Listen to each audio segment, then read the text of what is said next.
adu misir min karata a misir nuna abna ke tokodi amai aw minana ka banko yi karmago amai kisi yorota wede otei bo o ye keleye ni moso yera misir min na serti kay atikai otamale ko ni kalo ni lolo nu de sen yera misir sanfɛ haramulo wa o misiri babi janya Nabi Brahma ale ni dina fakɛ jati anana afolola ka fɛn minnu karikari o ye lolo le cha ani kalo tamasiyɛn k'o karikari Moïse a bɛ bɔ don min na Égypte Ala taala ka mun f'a ye a ko je suis l'Éternel ton Dieu qui t'a fait sortir dans le pays d'Égypte dans la maison de servitude tu n'auras pas d'autre Dieu devant ma face ne te ferai pas d'image taillée ni des représentations quelconques, les choses qui sont en haut dans les cieux, qui sont dans les eaux plus bas que la terre. Tu ne te protèges pas devant elles et ne les serviras point. Car je suis l'Éternel ton Dieu, je suis un Dieu jaloux.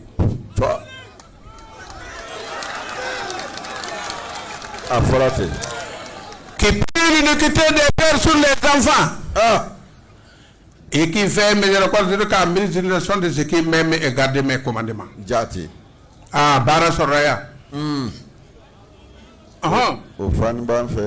Je suis l'Éternel. Je suis l'Éternel ton Dieu. A connaît Daïmou Massaye et ka Allah le béneye ou le fara Moïse. Qui t'a fait sortir d'Égypte. Massami est le bon Égypte. De la maison de servitude.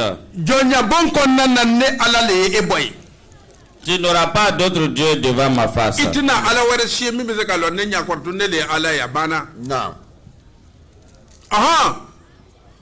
ne te feras point d'image taillée. Kana image taillée ka image taillée. Ka image do ke ka bla e ka misrla. Walima ka Jésus Christ ka fenge bla aka église ra. Abebi bulle kono ne? Abey. Ne do tina malia mo nya fe min ba mbo le fo. Abefo. Na diara ye o le ka fese ma. Na ma dia ye se ka fo ifana ke. Bete. Ibe se ka fo le mina je ka bonga so. Ni tare ka so ida sin be yorom na lu do be yoro la. E bo da sin be yorom na lu do be se ka ta yoro fana na. Abey.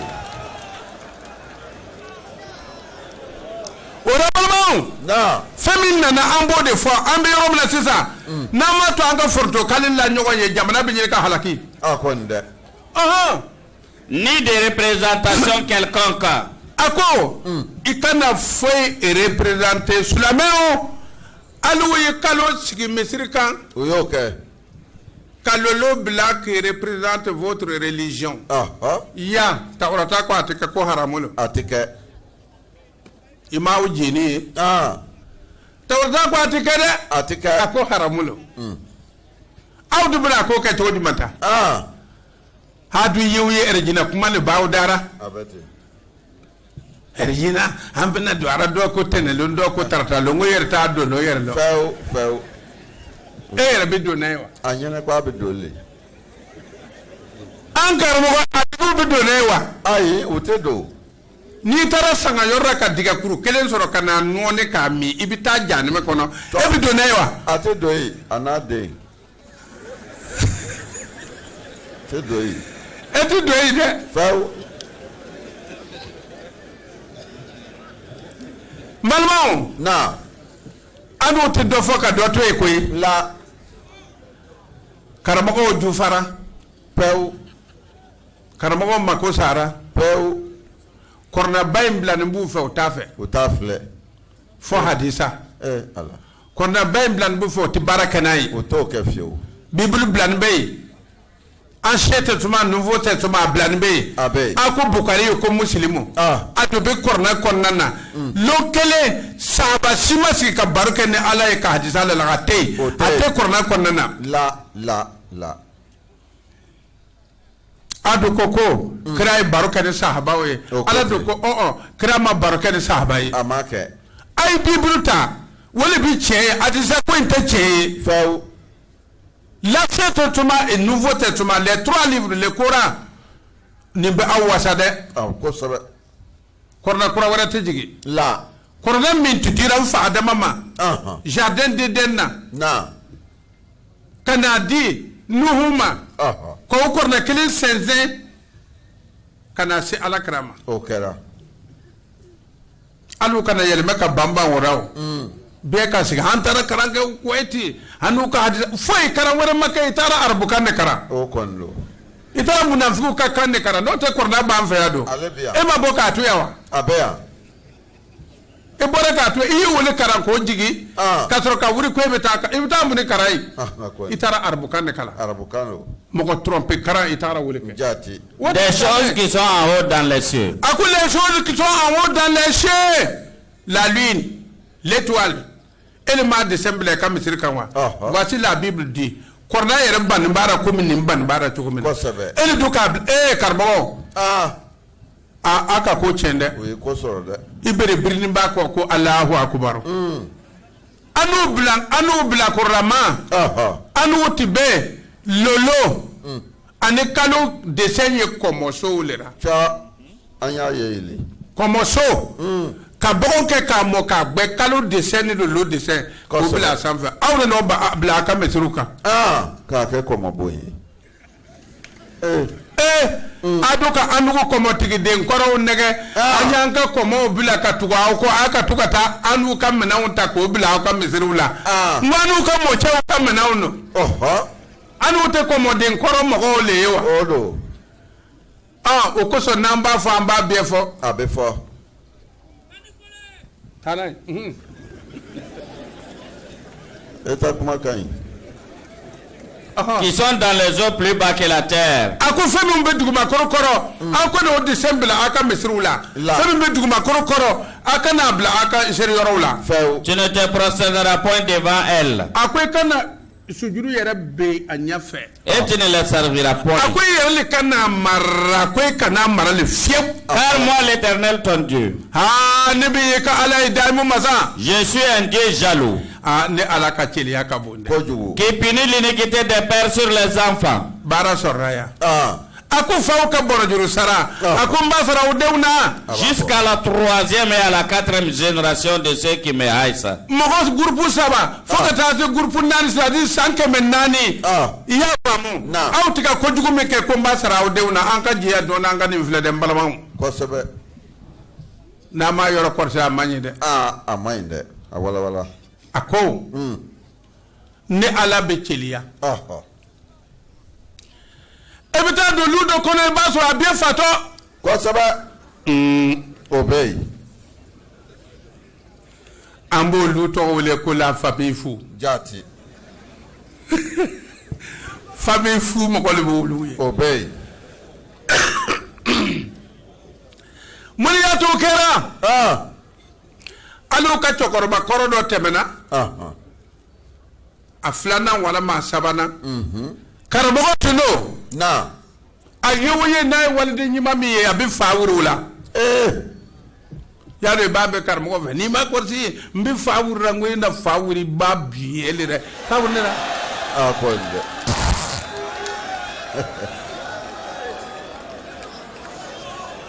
Ka fawurnera. Fawuri ati falon karboje ele karboje min ka barakera woye na ebe fawuri walde una na la masara idena abajuru sara utadena aboke na masara wala abajuru sara utadena na masara wala abajuru sara utadena okoso ebido ludo kono iba sura be kara fatoyi ko sabe min ka fato ya kan nogo alile lon bi dara ni beri baya be kuma kelina konde bokoti do bokoti bo komo be jini ka to fa so ko ole tala no alile kan nogo alile ora mo ko sobe sabra na alu mo je tumbara tuntara ni mo min kanya bi fawurura nani min kerra bi fawurura abi fawur dora ko kam mo so bosura aboke karamoga leta o ya soro alugu nyina na sankeme fla sankeme sawa sankeme nani jati ayini gagateme ora malama jurumu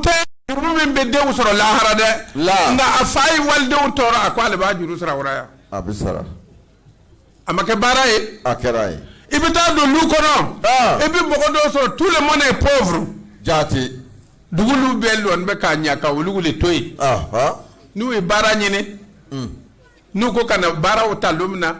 nu bora ko be taka babrugo do nyone ko to ko karaw ti soro ka sey o ta soro we bara de o bieta kama o be taka toyi ika ko be to ka chen ti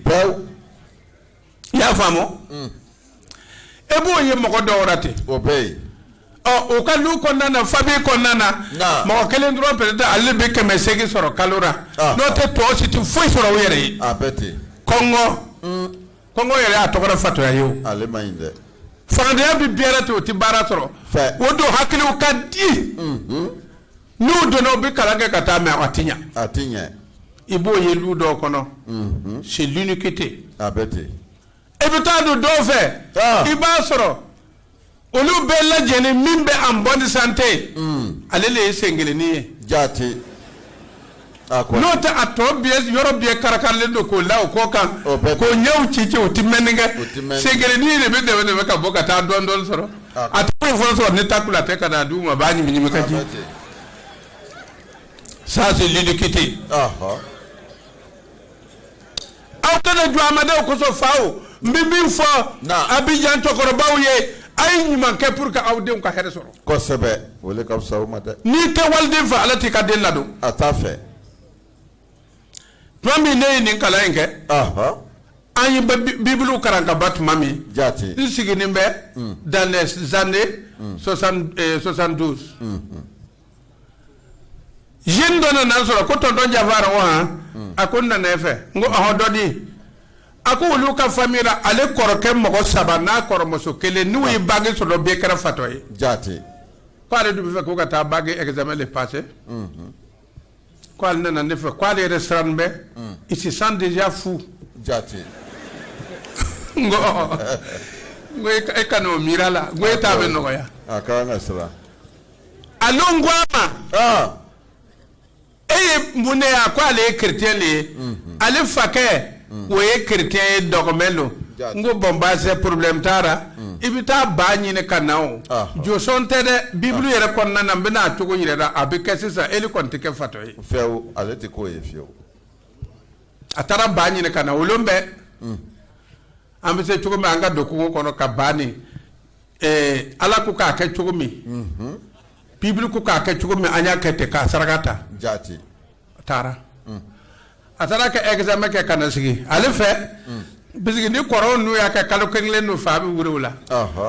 anana sigi ka kalokele mfle amake fatoy foi ma soro ka deuxième ka amake fatoy troisième amake fatoy anana ne fe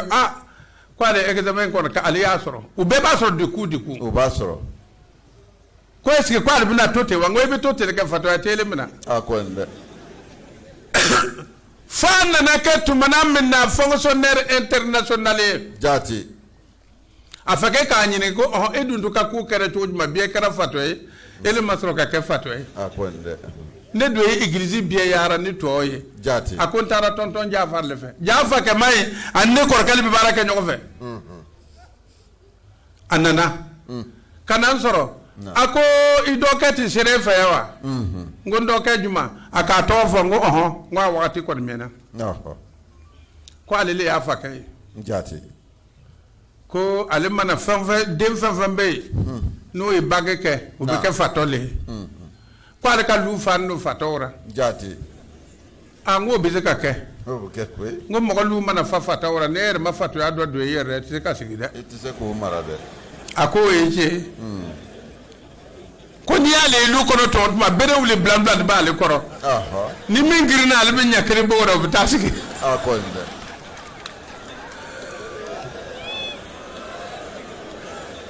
abete ne kawara ayere kuma tara ka to ka kase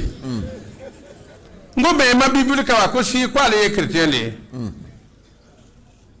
ko me Jésus Christ ko ale na ko jurmu be be na ngo Jésus Christ mo faawe de akonde Jésus Christ ma jurmu be be de la jurmu do be ni jolle ma bon jurmu ti yafa atibe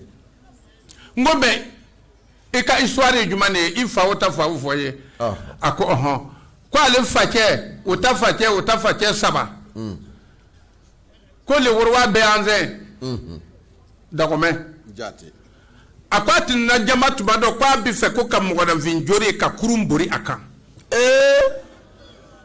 ngo chielo a livre benfe nya livre sa worwa be anze a jamana chen a jamana ko fa ale ka kurumburi mo da vinjoli kan alon tilema na min fo abeke ko me alale yafo haya dogoma tokorba o ka nyogo ye o ka kanal basugo na ka lala muso bi ji che kana duara ko sebe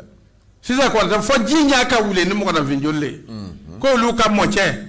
wole tumbe kirisi be afe na ya ke ka dima na dima ni ka ta mo den kumbu abeke lagala to e ka tugi ko bi ni kantike ki jati ko lu ka moche le tibeni nyamgoye ngo jurle gurni be awrata polo. Voilà que je punis l'iniquité des pères sur les enfants. Donc à la 3e et à la 4e génération de ce qui me reste. Nous assemblés. Nous ne asaraga ne mabo fieu. Atinya ko domunu bete ngo entrer ka dodo wulu tara. Akonde. Ala itake sike wulu kangaba. Abete. Ebita bamane ka dosoro ka wure bina na yamba ko nyalalo. Akonde. Aw kana faaw ay sabari. Aw kana walde utoro abete abijan kaw akana nyoko faka aw kana kele fa ay to ka miri ni yoro nuna nota ade umbi chende ni walde cheta biche pew karamo mo ko fa karamo ye ni mo ko faka ifrata biche pew ibi to re do site balo ife ay sabari atinya koy ambe min fa e wole ni bi bonne dakun kapia fu ifrata ke koy foi akana jatimna ko mba foransra lenno la ambe pressa ya kamale ka troka boka kuma o bete jati et qui fait miséricorde jusqu'à 1000 générations à ceux qui m'aiment et qui gardent mes commandements. Ako ala abinne make mogoye na kanema ka ye kanema ka oden for 1000 générations jati o ya so fate korba do temena oluti ale ka commandement garder kaba nawi ala sram na ka bonye ka ala ko ke kanya ala be barka do adeuna aboke o mi génération de nous sa na do wura akasrate église tagara akasrate misri tagara mais amako bien nya lenno nous ko ce sont les joueurs que moi mbe walmo so nyini binnin ke me war bin fe non imo che korba doleti ala ka commandement garder o retraite ko li bikara ayete odo e kana jatumna ko waralo de wa abina banfana 1000 génération ala e kuba kayore na de ayafo Sulaiman ay bama ni mbita église la kana église nyangame ne ko waraye ta anyama ika prière ka anyama tu te donnes à Jésus-Christ il te donne aussi à son créateur à son père otewa odo mais alou taga fa aw bitoyete chrétien to ko bawrati ta église la ça c'est pas bon de oh my église ala ka bonne fana misri ala ka bonne nga min faaye min be misri che oleta wa akuma ni ya fo to ma be bilete mo ko se ka akuma ni wuri ka ko parce que c'est dans les livres saints na ma Jésus kanu chrétien na ma Jésus kanu ama ko tidla ambula ko be Jésus kanu to ko duma Jésus ko si vous m'aimez observez mes commandements Jésus wole fo da na ba le kanu ale mi fo ayamna na du yamna ama ko bedla abedla et moi je suis ça le Père il vous donnera un autre consolateur pour être avec vous à jamais jati si tu n'aimes pas Jésus-Christ là ni ka prière pardon atinya il faut aimer Jésus-Christ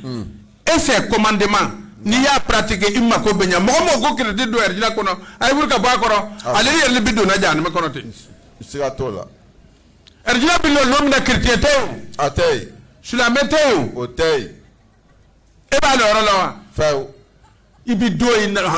ni maddo sula me ay yerli da ka wuru ko ni suru ke ti do erjina kono na e talbe erjina yo ole fo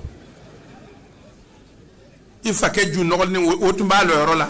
Il était maçon. Tay. Et puis t'as du soukman. Comment faut me quoi ati doi? Ah. Quoi ati don? Ati don il va que ta loi. Foi. Il va que tu étais sur le néwa. Fao. Il va que fagoule ne ati be mune. Ah. Ati regina yere yorolo. Foi. Ay sabare.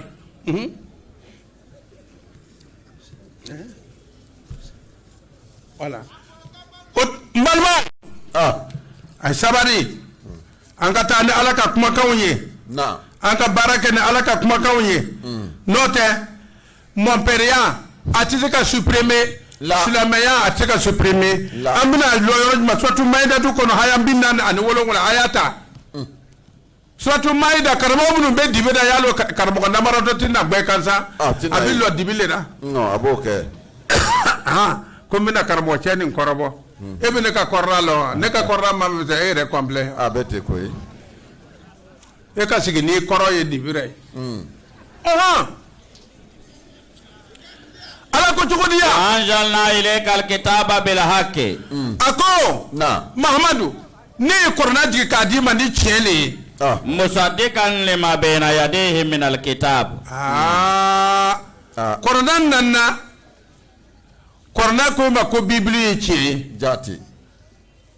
ko ancien che ayafo nouveau che karamo au trompere de alu ko chente kwa madafa korna yere ko tielo afora Muhammadu le kana fawe auto ko aka prophète Muhammadu ye ala kira du Muhammadu dala ta fawe o ko achete tuma eche tielo nouveau te tuma eche ako kwa madafa o kote alu yerle madafa akonde madafa bareo wa muhaiminan alayhi wotuma na siza wa muhaiminan alayhi ka chetanga akonna na hayan den kelente bible konna na ko yengale otei saya pa otei fa kum bainahum bima anzala Allah Muhammadu kiti mogoni yogo cheni fenyi alay feminji ay ni mewa karamo ko Muhammadu ka kuma ni fenyi alay feminji njati alu be kuma na ne wolewa wala tatabi'a wa ahum ma ja'aka min al-haqqi Muhammadu akwe kana tugu mogo kan ni sago ko de ka bo fen kan femin na ne fe kiena hadisa isagule odo aw be serna hadisa yawa otison mun kama ati serna sabu chinte aba sabe halin nasire yawa fe otoke sabu chinte ako Muhammad kana kubanu ye faga kubani fe minna na ama lekullin jalna minkum shir'atan wa minhajan ako aw kelengelen be alugo ni mon père Muhammad ya mewa ako ne siraba bla awye wa minhaja shir'atan wa minhaja sharia babe tayoro babe wa minhaja an yasin yoro be abela jeni walau sha Allah akuna tudadi alai la ja'alakum ummatan wahidatan atibadan manton keleye atibida nabi Ibrahima walma abida nabi Musa ma werti naba kuna tungadi alai kwa bolika walakin na liyabluwakum fima ataakum ala bi feka ujarabi ka Sulaiman ujarabi ka mon père ujarabi fenna ala femindi awma jati fastabiqul khairati ala na fa ya kwa njongon dan herela ila Allah marji'ukum jami'an sabo abina ta ala taala le ma kwa njongon dan here mais mon père bi nyere ka Sulaiman dan herela ko sebe mon père obi yara ka feferike ka yara ka nyinike shimauna kana dese bagato deme naye ni una naye tu t'appelles Mohamed Haroun Aisha o kasra tout fait fami ibi min fedro ba di ema ko sebe alu wuru chen no aw kana loleo hanta ka wadde anta dite de hanin sogoni abora maga saka sogo fana be ko wara yo no bina de ko to kabedi na ko ne to Josiane bay ati daluma atadi ay na bina de no to e to ko ne to ko ni ne to ko Israeli bay ati di ma ay ndim babie ya nyoko mantine de pourquoi il t'a dit pourquoi tu ne donnes pas ay to mɔgɔ le b'a kɛ fɛn jugu ye wa n ko nin le baara jate nin le baara don a bɛ di nin de kosɔn don n'i bɛna mɔgɔ yɛrɛ sɔrɔ a sera ɲininkali yɛrɛ ma wa a ma s'a ma u nana lo aran na a d'u ma ka taa mɔnpɛriw b'o le kɛ hali u silamɛw t'u kɛ la arabuw b'aw nɛgɛ sa k'olu bɛ aliw dɛmɛ na u b'a dɛmɛ yɔrɔ jumɛn fayi arabu yɛrɛ y'a sɔrɔ k'a dun a yɛrɛ ye wa fiyewu i m'a ye u ka jamana n'a bɛɛ kɛrɛ ɲɔgɔn faga sabu u tɛ ko ɲɛnama kɛ la Fayo be kombe ma konton fe ta telefona. Aw kelen bɛ mɔnpɛriw n'u kasira aliw yɛrɛ n'a a kasira o tumana k'a ye ɲɔgɔn dan hɛrɛ la mɔnpɛriw y'a dan hɛrɛ kɛra aw bɛna segin ka taa ala ma ala b'aw ɲininka karamɔgɔ ne m'aw t'a ɲɛnɔ dɛ Nous t'avons révélé le livre et la vérité pour confirmer ce qui existait du livre avant lui, en le préservant de toute altération. Juge entre ces gens d'après ce que Dieu a révélé. Ne te conforme pas à leurs désirs en te détournant de ce que tu as reçu de la vérité. Nous avons donné à chacun d'entre eux une règle et une loi. Si Dieu l'avait voulu, il aurait fait de vous une seule communauté. Mais il a voulu vous éprouver par le don qu'il vous a fait. Cherchez à vous surpasser les uns les autres dans les bonnes actions. Votre retour à tous se fera vers Dieu. Il vous éclairera alors au sujet de vos différends. Sourate, la table service, 5e chapitre, verset 49. Merci. Malmau, même une fois où il y a aucun awir de gagner Hadisaï. Faux. Du coup, Hadisa bin Baoufé. Non. Du Kari Mousslimou. Ko ala krali afa benga lo krama fo. Amafo. Lomina sabaw sigilembe ala muni fo oye. Kraye kwa ka fo sabaw tana ya ayyuhallazina amanu. Ya ayyuhallazina amanu. Sabaw bey. Ala kra bey. Ala ka Sayyidina Jibril ci kana muni fo Muhammadu kwa ka la ci sabaw ma. Ako ya ayyuhallazina amanu abnu qawli manana la tadkhulu buyuta nabi karamo ayini mekanya de hali mo min makalan kambe hakritiguma jati ako aw kana do nabi nyiman ka so kono aw kana do muhammad ka so kono de la illa an yuzana lakum ila ta'amin fonna ya sur ayaw wele kana kwa ka dumunin nike gaira nazirina inahu aw kana ta sigi katuka muhammadu kamina on korside la walakin nga iza du'itum ni muhammadu yi aw wele kwa ina ka invite ina ka dumuni ke fadkhulu siradira ma abido fa iza ta'imtum ay ni mekanya akuna ay dumuni ke ka batmami fantashiru ay tebe ka bo jati ay ni me uyame nay dumuni ke now ay bo ci yorote ya wala mustanisina li hadisin akwa kana ta sigi kwa bi alakra baru ni hadisa kuma ide anu min ba fora ko krana sa ba to bisi ka baruke ala ko ya ko titike ayafo ko mo ko sigi ni ti bora krafe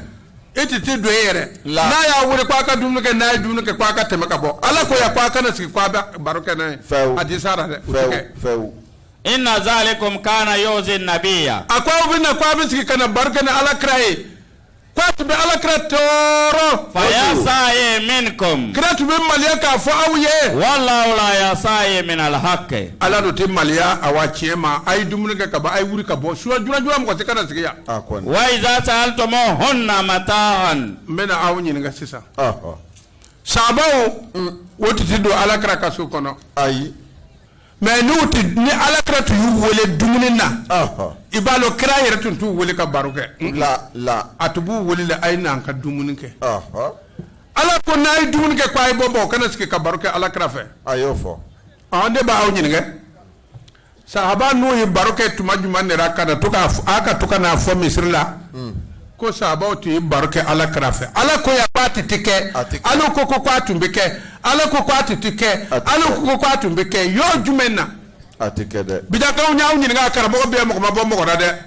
abelebele na fitin manere ko mambo sa nga yinyi ngere kawra abete wa iza sa'altumuhunna mata'an ala to ka fo n'aw taara dumunikɛyɔrɔ la ni dumunikɛ minɛn m'aw labɔ n'a bɛ ka taa dumunikɛ minɛn ɲini Alakira ka muso fɛ k'aw b'a kɛ cogo di fasalahunna min wara'i hijabi i ɲa kana law Kande Keita fo hijabulu ka kɛ i n'a cɛ i ka taa kɔnkɔn n ba an dugu bɛ minɛn ne fɛ an bɛna taa an ka dumuni bɔrɔ dɔ i yɛrɛ b'i kɔ yɛlɛmɛ ka lɔti ka n'a ye dɛ ka n'a fɛrɛ ka n'a olu bɛ fɔra ye ten a bɛ bɔ ni minɛn ye k'a bila e bɛ sɔrɔ n'a tagara i b'i yɛlɛmɛ k'i minɛnw ta n'i y'a tora manamana na k'a ye i tɔgɔ sɛbɛnna jahanɛmɛdenw fɛ ne bɛna aw ɲininka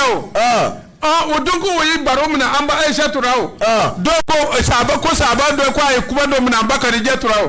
kɛra tuma jumɛn a ma kɛ fiyewu a yɛrɛ k'a kun suru k'a kɔrɔta a ka miiri sa nin kɛra tuma jumɛn ni munafiya tɛ ka nkalon la Alakira ka muso kan n'u tɛ Ala kɔrɔ ko a ba kɛ yan zalikum athhar liqulubikum wa qulubihinna a ko n'u kɛra wali ye ko sanuma ye aw dusukun na ani muso n'u ka dusukun wa ma kana lakum an tuzu rasulallah i m'a ye donc n'a tun bɛ taa ko a bɛ baro kɛ ni Alakira ye Ala ko a man kan o y'a ka taa kira tɔɔrɔ barokɛ man di a ye a ko a kana taga ye ko a man kan k'a tɔɔrɔ wala an tankihu azwajahu min ba'dihi abadan wa n'a sara mɔgɔ si kana a muso furu a kɔfɛ e ka baro kɛ ni muso ye tuma jumɛn de la a ma kɛ i baro kɛ tuma jumɛn de la i dun m'a ka muso furu i dun ni kira yɛrɛ dun ma baro kɛ a ma kɛ i dun n'a ka muso ma baro kɛ mais aw banbara ka toga maga a ye nin kuma in minɛ an ba Kadija tura a ko a y'a minɛ Alakira la ko kira tun bɛ seli fo a sen bɛ funu ele le cɛ kɔrɔni ele serere sen funna a fɔ o tɛ ko sunkalo seli la kira tun bɛ seli ko a sen bɛ lɔjansen yɛrɛ tɛ tiɲɛ ye jɔn k'i wele a kɔni dɛ sunkurutigɛ seli tɛ wa o don a bɛ ten sunkurutigɛ seli n'o tɛ a tiɲɛ tɛ o tiɲɛ tɛ a tɛ yen a tɛ kuranna kɔnɔ a tɛ fansira ko ni sunkalo sera ko a ye lɔjan kɛ a bɛɛ nkalon kuma a tɛ yen a tɛ yen a tɛ yen o a tɛ yen dɛ ko ala an ba Aisha do ko kira tun bɛ seli don dɔ ko fo a sen bɛ funu an ba Aisha tun de bɔra ka na baro kɛ ni sahabacɛ ye wa Ala k'a fɔ yan ko a tɛ se baro tɛ se ka kɛ olu ka den ka taa baro kɛ n'a y'a sɔrɔ Seydina Umar le ko an ba Aisha tun ye baro kɛ n'a ye n'a kuma ka kɛ tiɲɛ ye Seydina Umar bɛ taa jahanɛmɛ kɔnɔ a siga t'o la puisque a fɔra ye ko a tɛ kɛ o tuma Ala le nana sira kira nana sira di ma ko a ye na an ka baro kɛ wa Alakira tɛ a masa in sɔsɔ dɛ an bɛ baro in kɛra tuma jumɛn ka hadisaw bɔ k'a di aw ma a bɛ ɲɔgɔn tromper ten jaati a ma kɛ dɛ a kɛra yɔrɔ jumɛn na de dibi kɔnɔ karamɔgɔw n tɛ taa sini dɛ n bɛ n ka so kɔrɔ yen a kɔni dɛ o bɛ yen n'aw don ma fara nin na aw kɛra ko aw kisira ka ban aw dun bɛ taa jɛni de baara wɛrɛ t'aw ka yaara ka ɲɔgɔn ŋɔmi baara wɛrɛ t'aw ka walimusow ɲini ko i bɛ sɛbɛnni k'a kɔ ka ba biɲɛ ni walimuso kɔ ye walaka le ye wa kɔni dɛ walimuso kɔ ye walaka le n'i bɛ sɛbɛnni k'a kan walaka tɛ ko ye walaka tɛ dɛ walaka tɛ dɛ a ɲininkali kɛ bon nin fɔlɔ min sera an ma mais a tɔgɔ ni tununa dɔɔnin quoi an hakili tora min na o le ye Kofi Aisha ye fo kalan min kɛra yan fɛ ni jama y'an déborder a ma se ka bɔ a tun ye 100 di n hakili la 100 in sera a sera dugawu kɛra la voilà ko denko le baara o ka dugawu kɛ a ka den sɔrɔ an b'a ka dugawu kɛ dɛ Ala ka denko nɔgɔya ye a bɛ ten arabi la tazarna farda wa anta khairul warisin rabbi habli hikma وعليكم بصالحين وجعل لسان سلك في الآخرين وجعل مورثة الجنة على كاك رجنا تبغي abete otuma balama moso e ka duwa ni bon nin tigi ta ɲininkali tɛ mais a k'a tɔgɔ ye ko ne Amadu bon yalɔ débat tun fɔra ko i bɛna na Abidjan yan a y'a ka lettre sɛbɛn ka bila depuis le 27 avril bi don an bi le 4 mai la 2015 mais ko ale yɛrɛ bi très civil donc a ye tanuli kan caman le sɛbɛya a ko a b'i fo ko i ɲuman kan na Côte d'Ivoire ya ka i ɲuman segin ka taa so i ni jama fɛn o fɛn nana bon a kɔni cassette minnu a b'a lamɛn ale ye faamuya caman sɔrɔ a la silamɛya kɔnɔ ani silamɛw yɛrɛ ka formation tun kan ka kɛ nin cogo le la pour que diinɛ in bɛ tɔrɔkɔ min na a ka se ka bɔ o la quoi mais a kɔni ye laɲini kelen fɔ ko ale tun y'a kanu ni sɔnna ka taa ale fɛ so ale n'a ka mɔgɔ k'olu bɛ n'i kunbɛn ko a bɛ dugawu kɛ ye ko ala ka faamuyali ko ɲuman d'i ma. n y'a ka kuma mɛn a ka kuma laban kɔni ka ɲi a ka di nka suruku lɔgɔra bakɔrɔnin kelen seribolo tɛna sɔrɔ a la dɛ. a ka gɛlɛn. bɛɛ ko a ka dɔ tigɛ a la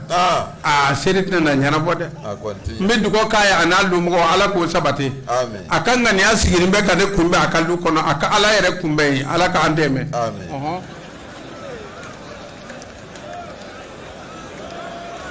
bon mɔgɔ dama ni ka ɲininkali le ye ɲɔgɔn sɔrɔ mais kelen nin ta ale tɔgɔ ye Kone Adama a ko a bɛ ɲininkali kɛ komi i tɛmɛna su saraka bɔ min kan ko haramu lo bon ale ka ɲininkali nana o le kan bon peut-être a tun y'a sɛbɛn ka sɔrɔ kuma ma se a ma fɔlɔ ko est-ce que a bɛ bɛn wa kɛmɛ ni su saraka bɔ a nana bolo kan an bɛ n'o jaabi ka se k'a jaabi su saraka bɔ dɔrɔmɛ kelen lɔgɔmanden kelen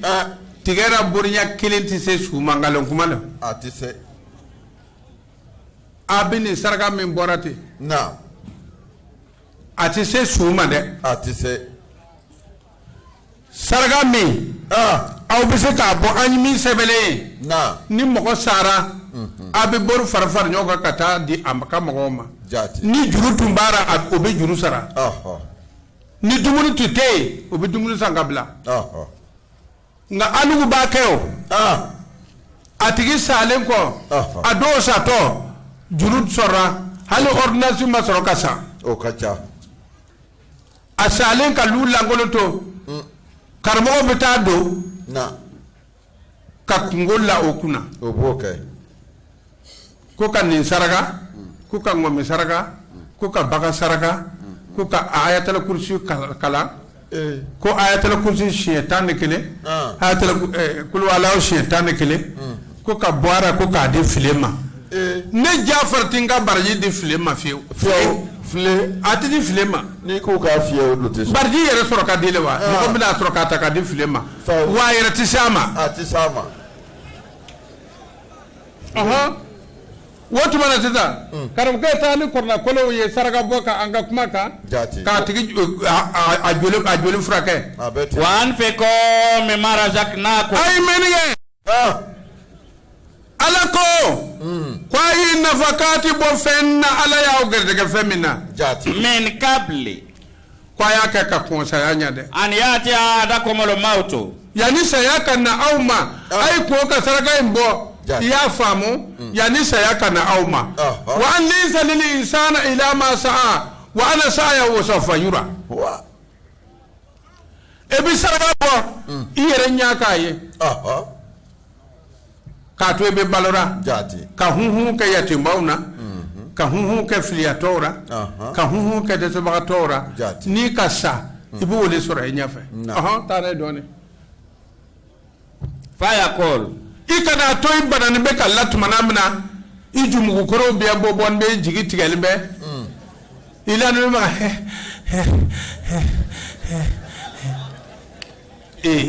rabbi i ka sɔrɔ k'a fɔ ko rabbi ntigi lawla akhartani ila ajalin qaribin o tɛ saya ɲɛsira ye ka i banani i lanuni bɛ san ko ala ni tɛ ne yakari dɔɔnin ka taa se lajali dɔɔnin ma sa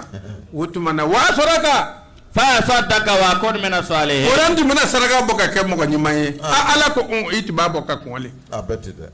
i lara tuma na min na banabagatɔ kɔnɔna jugu ayiwa an bɛ na ta a ye taa o di karimasina ma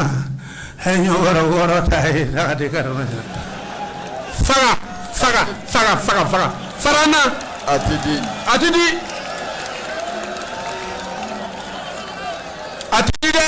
Atidi. Oh, ele bina sakabao. Ele bi ka fon bi etlaka mogoto auto sokora e katsa. Akonde. Atidi. Atidi. Et be balla tumana mina. Itubake ika kene inuso ka di ire nyabara bolo bara. Ilarbe ka saya banana. Ibi sukura ke itereke korma ye wulu bina fo e ko edu bina na amfa lo nyima. Akonde. Ajigitigara ko. Oh, meleke do bina. Hey. Akeka na bi fata halima fo ete mo nyana mai. Akonde. O jigitige. Utato. Oh, wole utato de. Atato. Fodo bina mna tura ka samata ko ha ibina sore. Ko sebe. Aka to ka mo wole ay na mfe. Misi do be ya mfe. Ayu mun ka tawo dilli mamma ko idu ko ati diama. Akonde.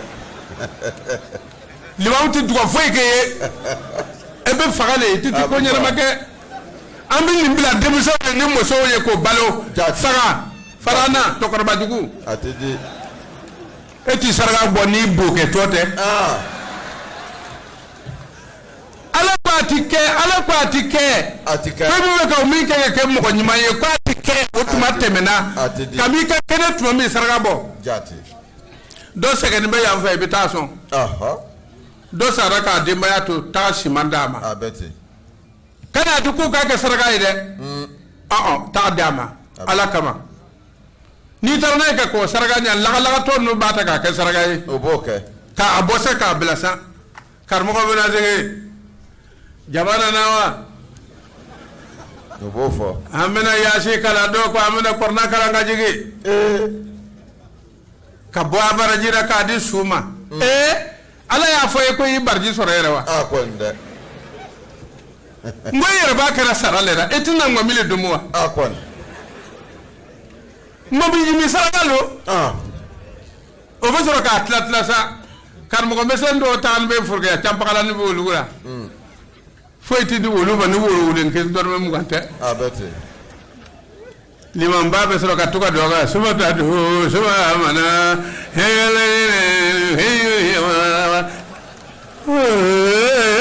Atidi.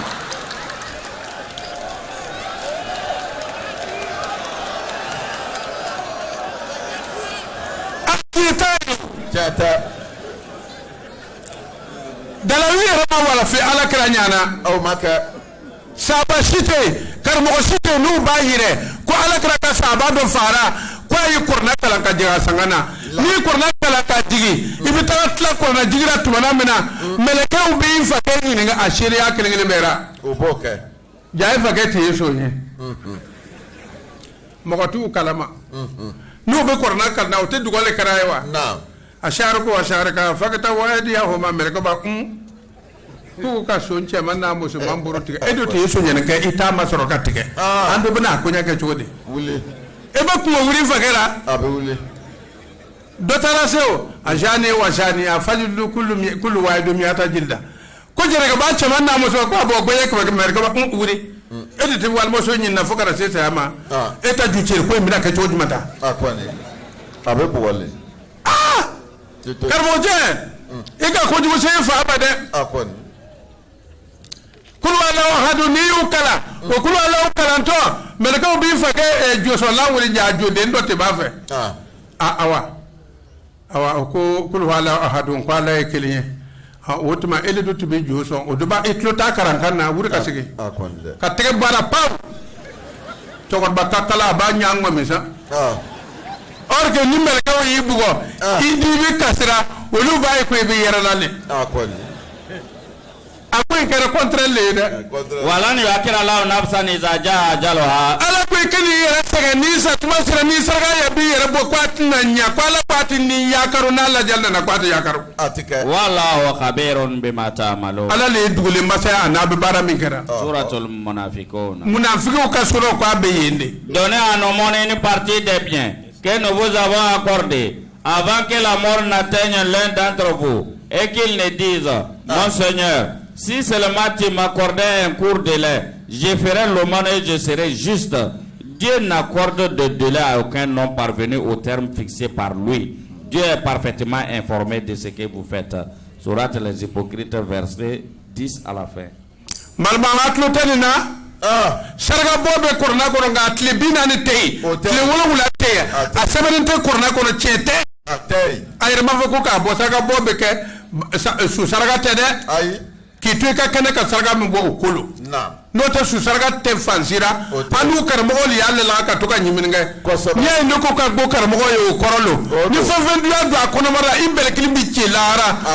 korna kono na ay siga tawa Udeuma, kadi filiato. Okandi mizo we konfara. Okandi mizo deme na kakala ke ka dumo te korona kono. Otike sunyi mi lawlo.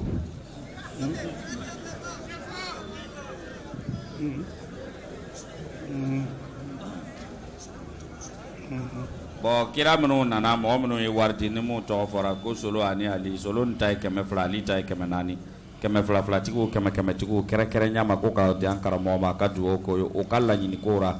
hami minu bura hami nu kasika korota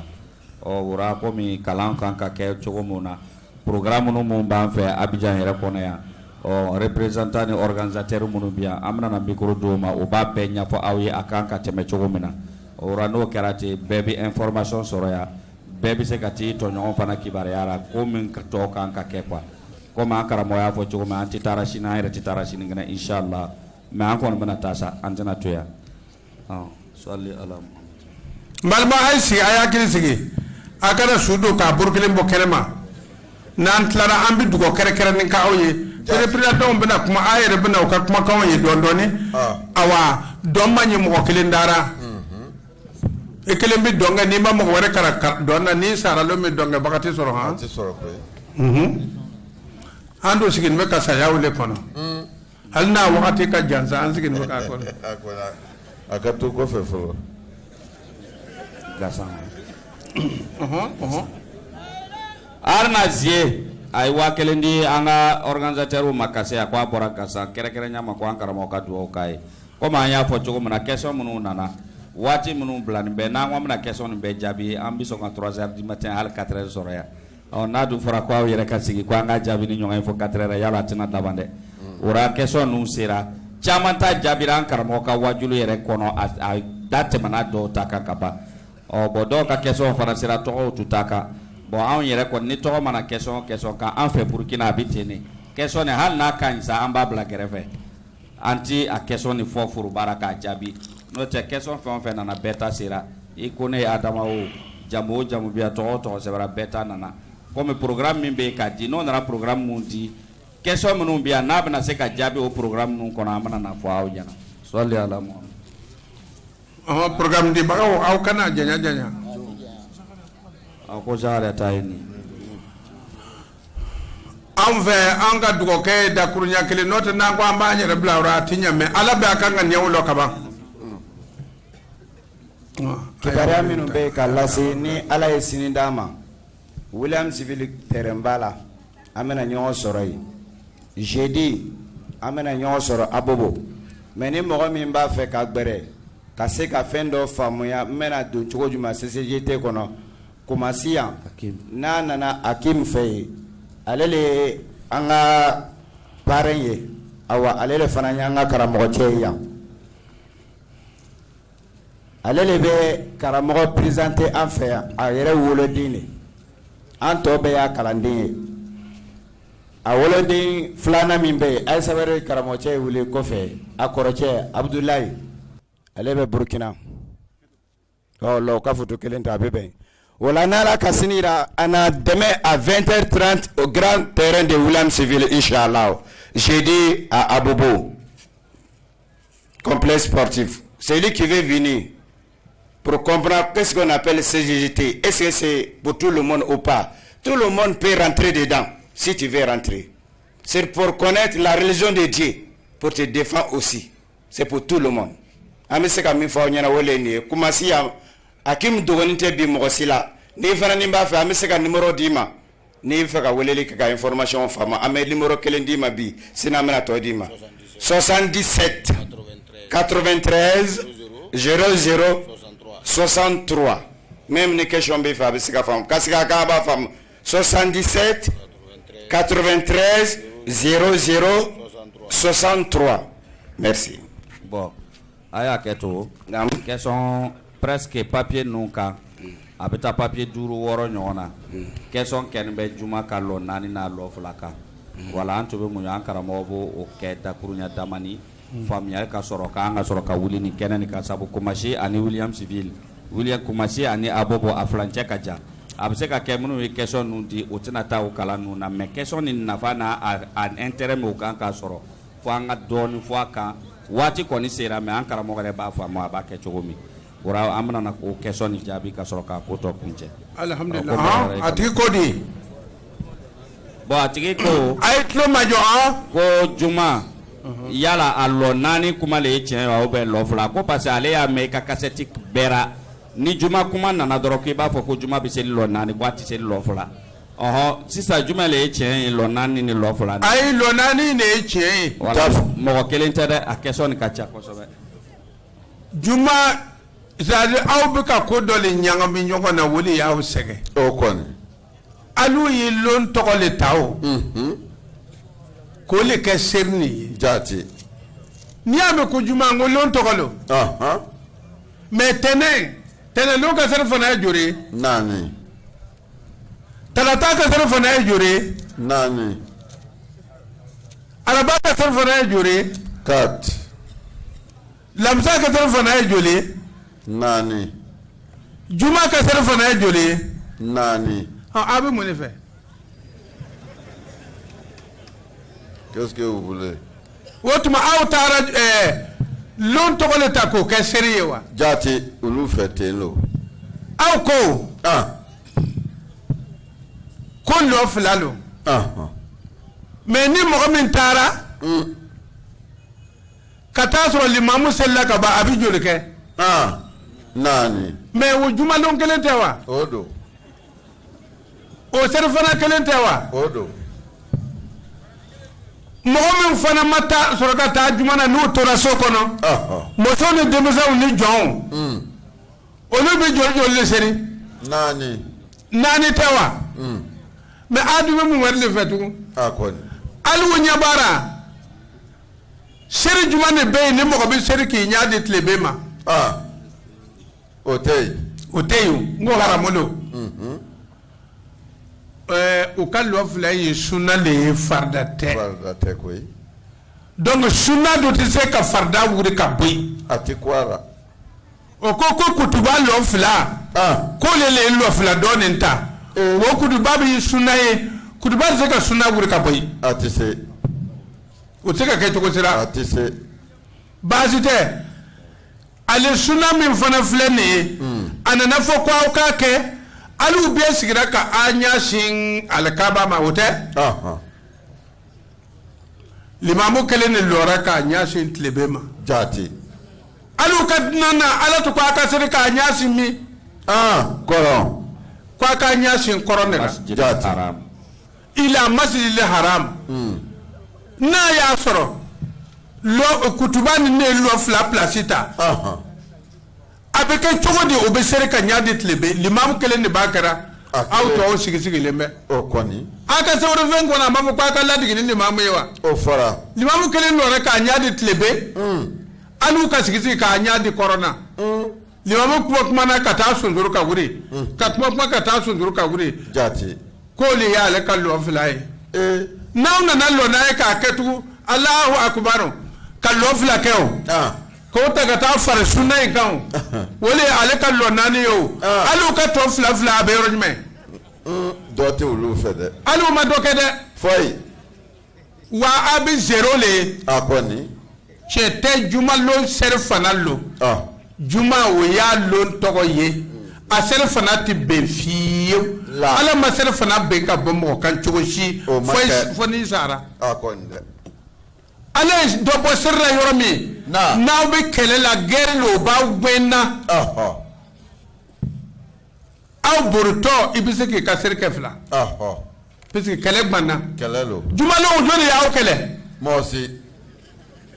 kele le be wa aka burka kele la diga were fay alu munen hali famo ko ka fa biro bla kata seri alu ka alamra kata lo fla fla leke limamu ta ka dafa aka sunna ka kala nin ka dafa ara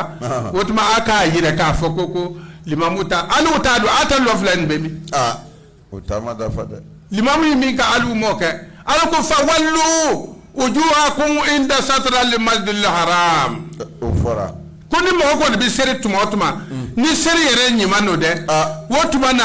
kwa ka anya sin satra al masjidil haram yande yo yoro yo yente o te alu ni sigira limamu kuma na ka kuma ka suru ka taawuri ka suru ka ma amma ba'd ka kuma ka suru ka tema ka taalo ale ta ka kenani aw ta ka ke fila mo be ka farda ta ka bo mo ko kunawa ati sei ay sigi la harabina ma wura akoni lon nani lu ser fana le be ser lon nani do ko sebe lo fulay ni be sunna ye wolugu fe sunna le farda wuri ka bo fe sunna do mena farda wuri ka bo yoro mo di sunna ke ma farda ke ika sunna ni yere bar yere tara fay do ya fa ko bar be sunna na otora o ma fa awye ka jibe nuna she saba ki kun masar ka tanya ko fe ka da ko fe o ma fa ko sunna wolowa o ya fo mais o ma fa ko ni mo ko min na ni masro ka ke ko she wore bi se ka ke ko no te ko ka ser ma te ko bari ko ka ser ma te o mo le fa yo ya fo bari te sunna na jomba sabe fay ala ko farda alele bo barje se merka o bina inna allaha yashhadu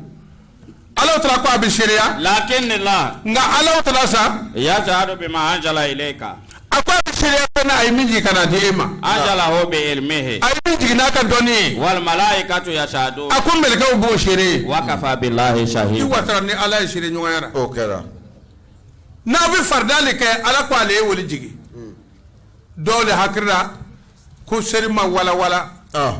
ma vie serima wala ngum bogo to bi serike ka ko ala kranya fa inna salata kanat ala al mu'mina kitaba maquta obey ngo krana na seri soray aya soray krama na wurde ka bawo al kabara o kera ala ma fa wasbir nafsaka ma allazina yad'una rabbahum bil ghadati wal ashi yuriduna wajha o krana na seri soray do aketo woni timani ala ka se ka fo kraya ka ke to yirawla halu bina yel makoko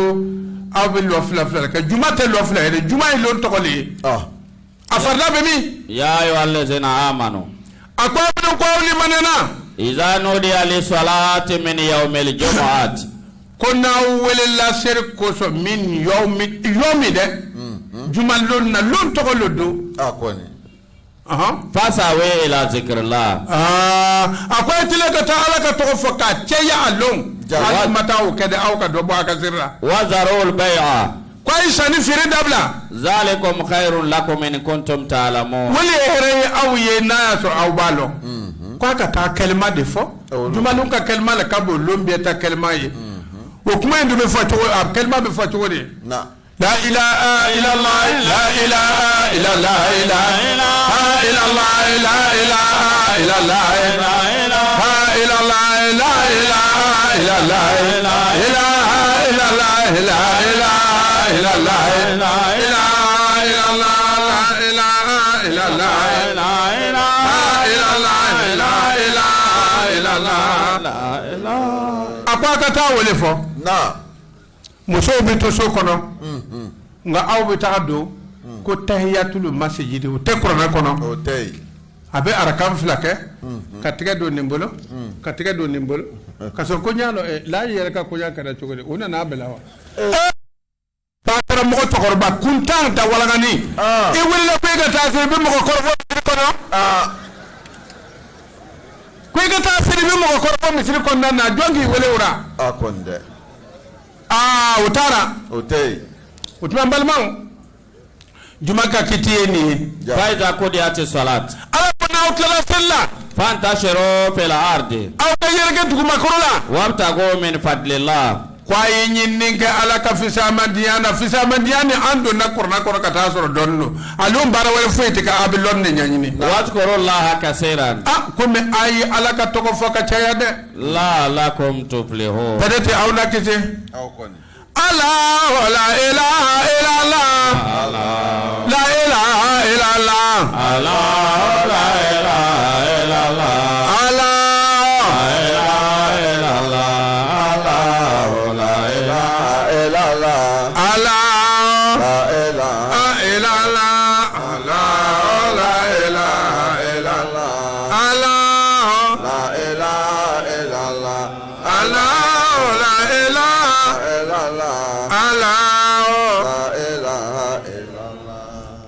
arabo kana la ilaha illallah yani ala kala tibe fo atu fo hallelujah jati hallelujah hallelujah hallelujah hallelujah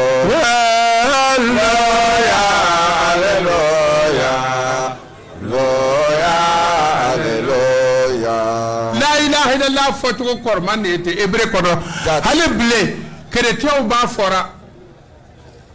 abe fo chrétien ba fo amabende amabe amba menalman do dara ko ka hallelujah kele la ya hallelujah kere abla ila la la kere abna boka ko nyana hallelujah tikere de atikele de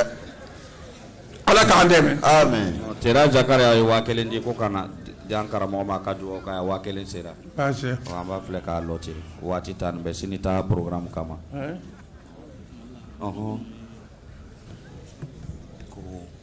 amena an fa dale no ye an karamogo aka dugo ke tane aka dugo ke an deme bawo ye minu an deme sheji wala ani minu nana an deme sécurité wala ani minu yere hakke nyuma soro ka barani ke mɔgɔ minnu bɛ yan kɛnɛ kan o bɛ se ka bɔ yan a bɛ lɔn ko jamakuru nin le o bɔnin kɔfɛ a la karamɔgɔ bɛ dugawu min kɛra tuma min na ni ile min b'a fɛ i fana b'i tigɛ wuli pour que i fana ka barika sɔrɔ a ko la o tuma kalan ti ban a ka d'an ye fana kunun an ma se ka kɛ bi an sera ka kɛ an tun bɛ cɛw b'a to a fana ye lafiya dɔɔnin sini an bɛ ɲɔgɔn sɔrɔ wulam civil parce que n'o bɔra yen abubu fana ni bɛ yen ɔ minnu ka société mɔgɔ minnu bɛ yen société minnu bɛ yen an bɛ minnu la ne aw farala ɲɔgɔn kan ka ɲɔgɔn dɛmɛ aw bɛ na karamɔgɔ bɛ na dugawu kɛ an ye an m'a fɔ bɛɛ an ko société n'a ma kɛ bɛɛ ta bɛna kɛ a ye lɔ bɛɛ ta bɛna kɛ mɔgɔ kana pousser c'est pas obligatoire bɛɛ kana lɔ kɛnɛ kan ɲɛfɛ hali ni min bɛ kɔfɛ ta yɔrɔ organisation kama i b'i bolo kɔrɔta a ka ca a y'a to yen a ye sɔkɔ la sécurité au travail a ye tɛmɛ ten a ye bɔ karamɔgɔ ɲɛ a ye gɛrɛ kɔfɛ a faamuna la sécurité au travail venez vite là